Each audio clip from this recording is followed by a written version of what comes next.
Unfortunately, there's nothing there. I ain't a teleprompter guy.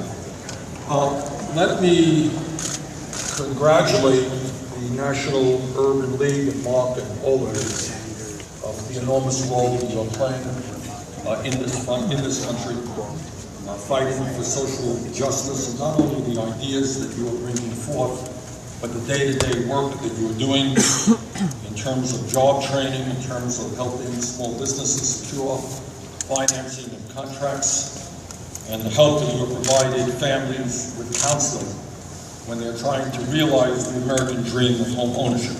And that's just a few of the areas that you have excelled in.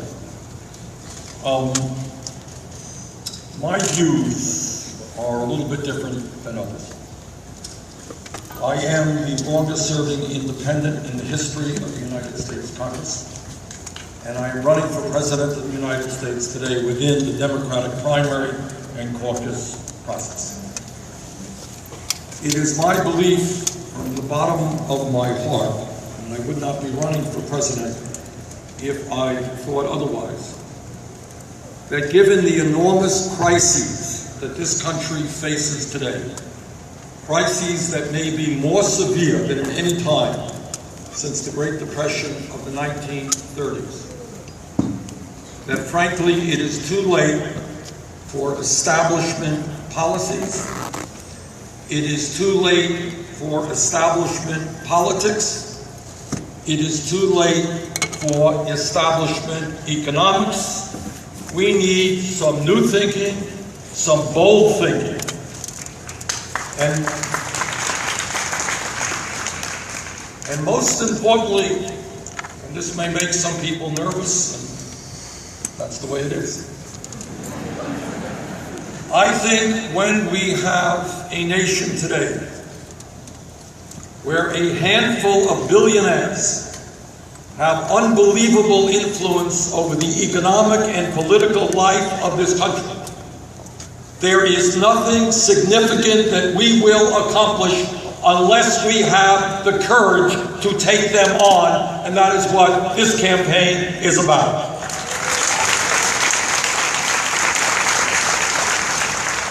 The themes that you have outlined for this conference are exactly right.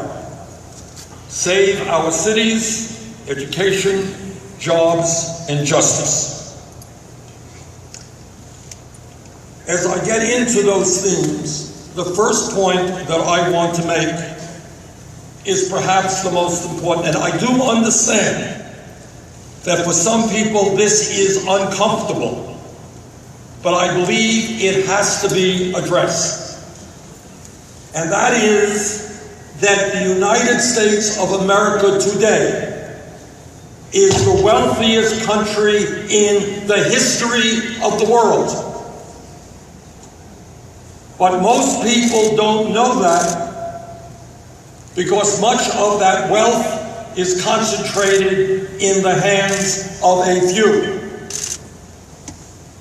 Today in America, we have more wealth and income inequality than any other major country on earth, and it is worse today than at any time since 1928.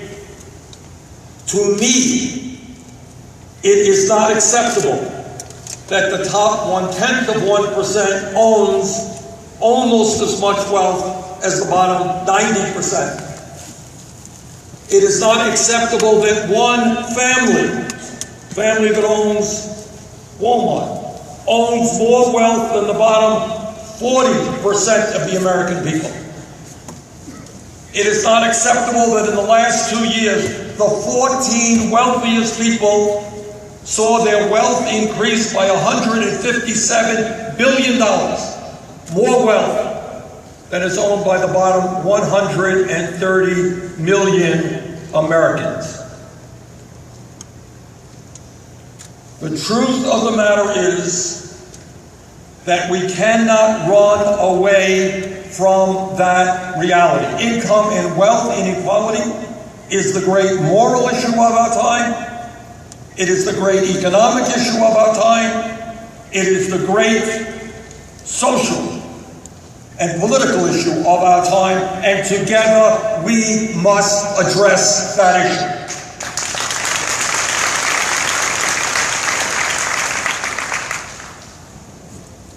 Now let me touch on another issue before I get to your theme, of equal consequence.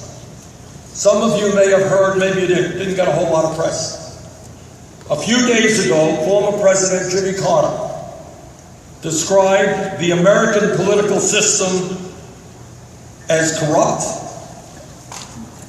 He described the United States as an oligarchy with unlimited political bribery being the essence of getting the nomination for president or to elect the president. What he was talking about is the disastrous Supreme Court decision on Citizens United. A decision which says to the wealthiest people in this country, you already own much of the economy. Now we're going to give you the opportunity to buy the United States government.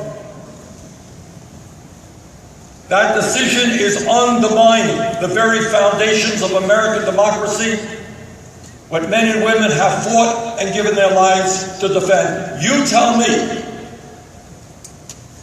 what it means when one family, the Koch brothers family, will spend more money on this election cycle than either the Democratic Party or the Republican Party. Spend almost $1 billion to buy candidates who will make the rich richer and everyone else poorer.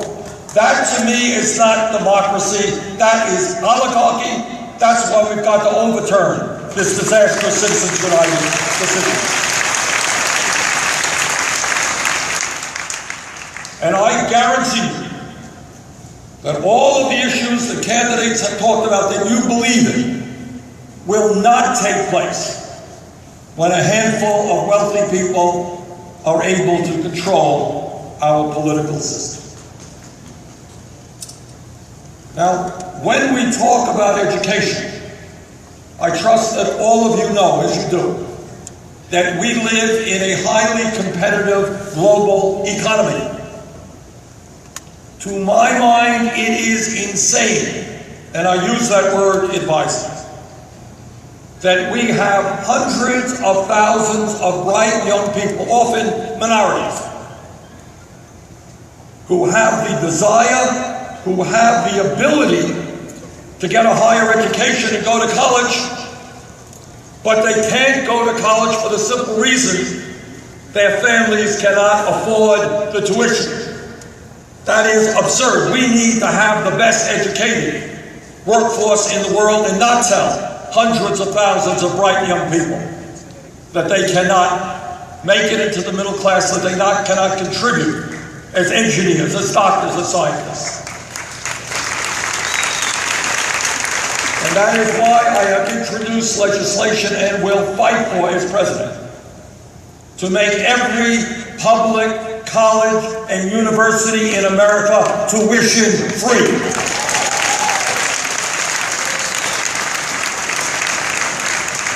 And what that means is that kids in the 4th grade and in the 6th grade will know that if they study hard, pay attention, do their schoolwork, even if their parents, like my parents, didn't go to college, even if kids in the neighborhood did not go to college, they will be able to go to college because the incomes of their families will not be a determining factor. This will revolutionize education, I think. And when we talk about education, what we also have to understand and be frank is the world has changed since the 1940s and 50s. Mom is in the workplace. Dad is in the workplace. We need a first-class child care pre-K system in this country. In my state and all over this country, working-class families struggling to find affordable quality child care. Child care workers are paid minimum wage. That is not how we should treat the most vulnerable children in America. Universal pre-K, well-paid teachers. Now, let me say a word about jobs. You read every month that unemployment is 5.3%. Government comes out with a statistic. Please know that that statistic is only one of many statistics the government releases on jobs.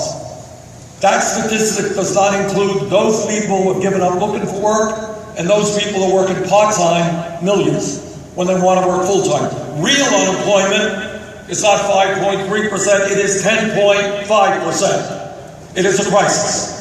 And now let me tell you what very few people are talking about, which is an even greater crisis. And that is youth unemployment, which we don't talk about at all. I asked for last month a study from the Economic Policy Institute, and they came up with the results that nobody is questioning. Listen to this. If you are a white kid between 17 and 20 who graduates high school, you have a 33% unemployment rate. If you are an Hispanic kid, you have a 36% unemployment rate. If you are an African American kid, 17 to 20, high school graduate, you have a 51% unemployment rate. That is unacceptable. That is turning our backs on an entire generation. And we must not allow that to continue.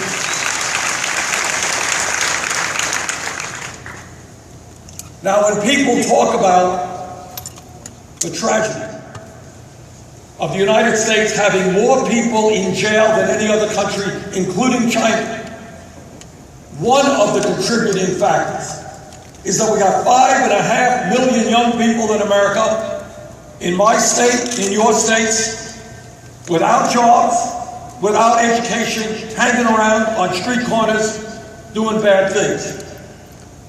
It is my very strong opinion that it makes a lot more sense for us to be investing in jobs and education rather than jails and incarceration.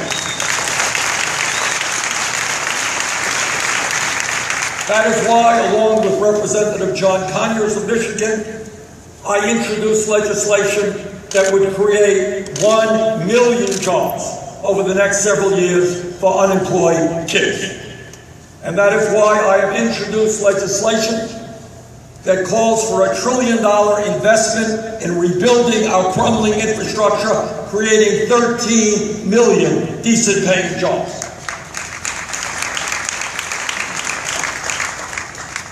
And when we talk about jobs and income, let me be very clear. The $7.25 minimum wage that exists nationally is, in my view, a starvation wage. And that is why last week, alongside young people in the fast food industry who are standing up and fighting for dignity, I introduced the legislation that will move us to $15 an hour minimum wage over the next few years.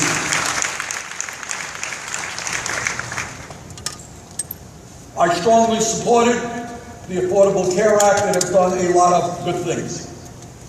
But we should understand that the United States today remains the only major country on earth that does not guarantee health care to all people as a right. And that is why I will continue fighting and introduce legislation for a Medicare for all single-payer program guaranteeing health care to every man, woman, and child.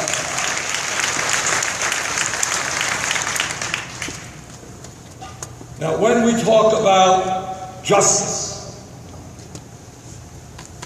when we talk about the need for all people in America to be treated equally and with dignity, we've got to deal with some hard realities. And those realities include the fact that today, if you can believe it, and I know you can, 1 in 4 black males born today can expect to spend time in prison during their lifetime unless we change that dynamics. This is an unspeakable tragedy, and this country can no longer ignore that. Blacks are in prison at 6 times the rate of whites, A report by the Department of Justice found that blacks were 3 times more likely to be searched during a traffic stop compared to white motorists. African Americans are twice as likely to be arrested and almost 4 times as likely to experience the use of force during encounters with police. 13%, and this is an extraordinary figure, and I think not an accident. 13% of African American men have lost the right to vote due to felony convictions. Can't participate in the democratic political process. Now, in my view, we need some major changes in criminal justice in America.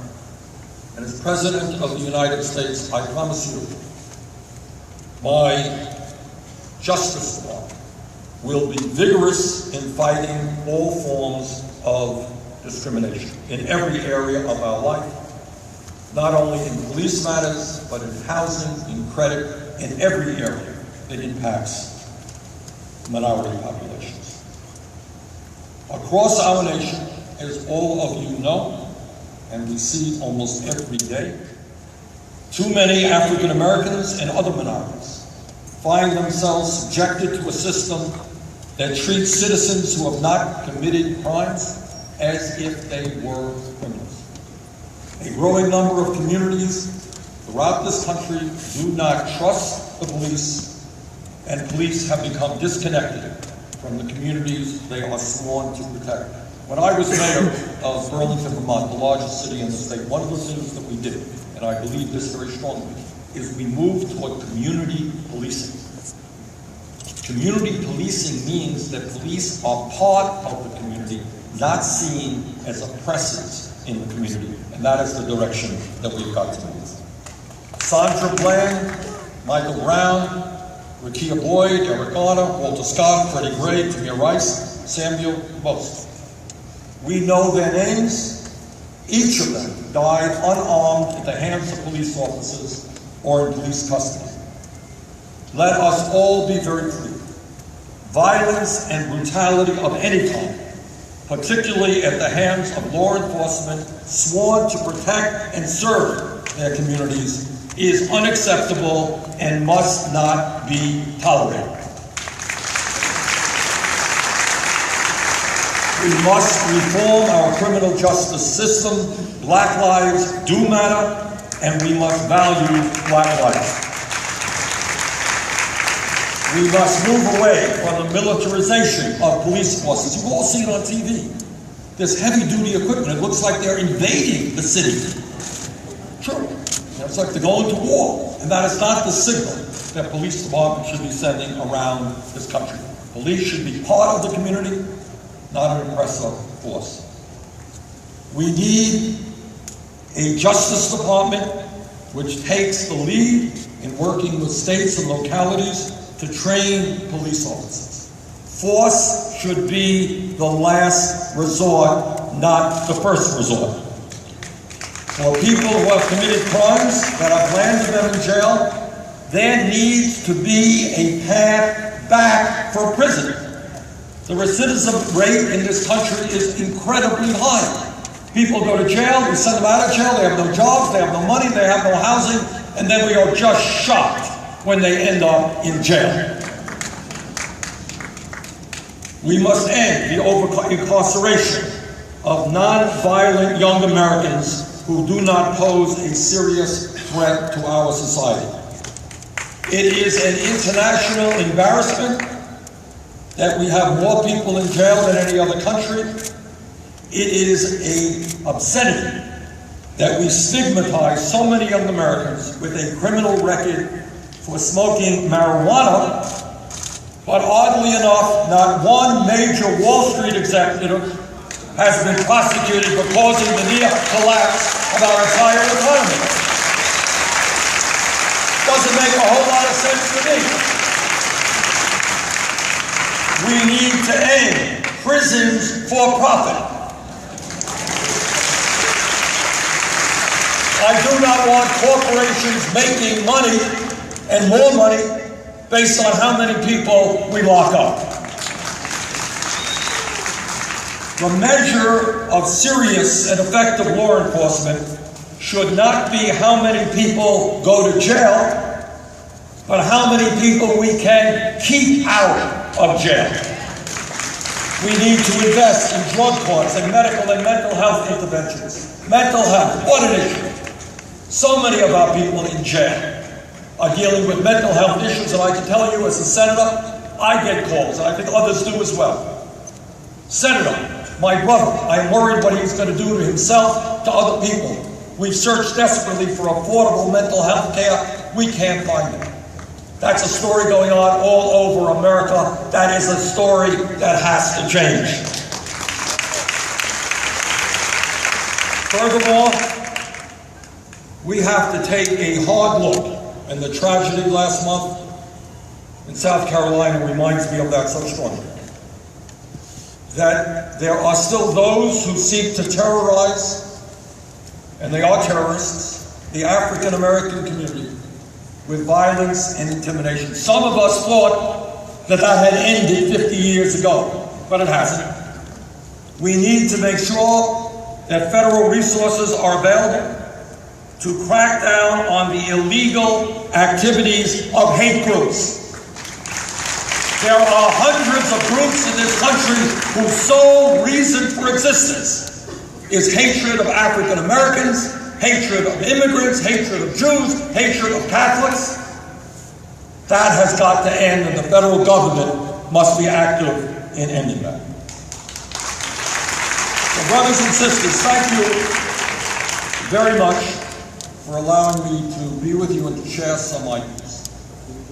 And let me conclude maybe in the tone that I began.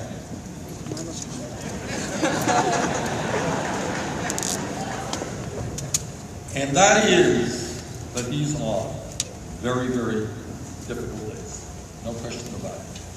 But I believe that if we stand together as a people, if we don't let people divide us by race, by gender, by sexual orientation, by what country we were born in, if we stand together, if we have the courage to take on those people today whose greed is destroying America, if we do that, there is nothing that we cannot accomplish, and I am confident that the Urban League will be in the forefront of that struggle. Thank you so much.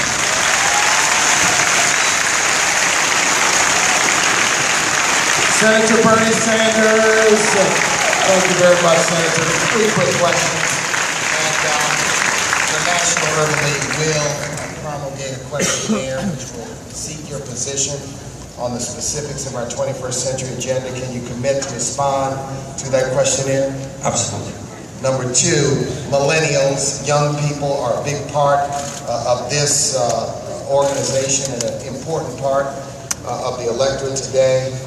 Any word you'd like to say specifically about the role that they will play in your campaign and your administration or in the future of the nation? Well, Mark, just the other day on Wednesday night, some of you may know, we did something that was unprecedented. We had 3,700 organizing meetings in every state in this country, bringing out more than 100,000 people. And you know what? Most of them were young people. And I believe very strongly, not only in terms of my campaign, but in the future of this country, that we have got to mobilize the idealism and the energy of young people, and my campaign will do everything we can to make that happen. And an important part for the African American community of the racial wealth gap, the income inequality gap, has to do with the fact that our small entrepreneurs, African American owned businesses, are facing frozen credit markets and difficulty to grow. Talk about that in terms of how it fits into your thinking. Well, thank you for making that extremely important point. People can't succeed in small business unless they have accessible, affordable credit. On the broader level, one of the points that I'm making in this campaign is that Wall Street is an island unto itself, more concerned about their own profits than making affordable loans to small business and potential homeowners. And that's why I have called for the breaking up of the major financial institutions in this country, which will in fact increase credit for small and medium-sized businesses. Senator Bernie Sanders, let's thank him for being here with us at the National Urban League.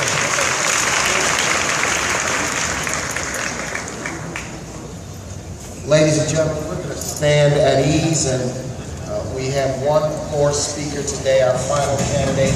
So don't go far. Okay, we're standing at ease. You just heard remarks from Senator Bernie Sanders. You heard a reiteration of Black Lives Matter.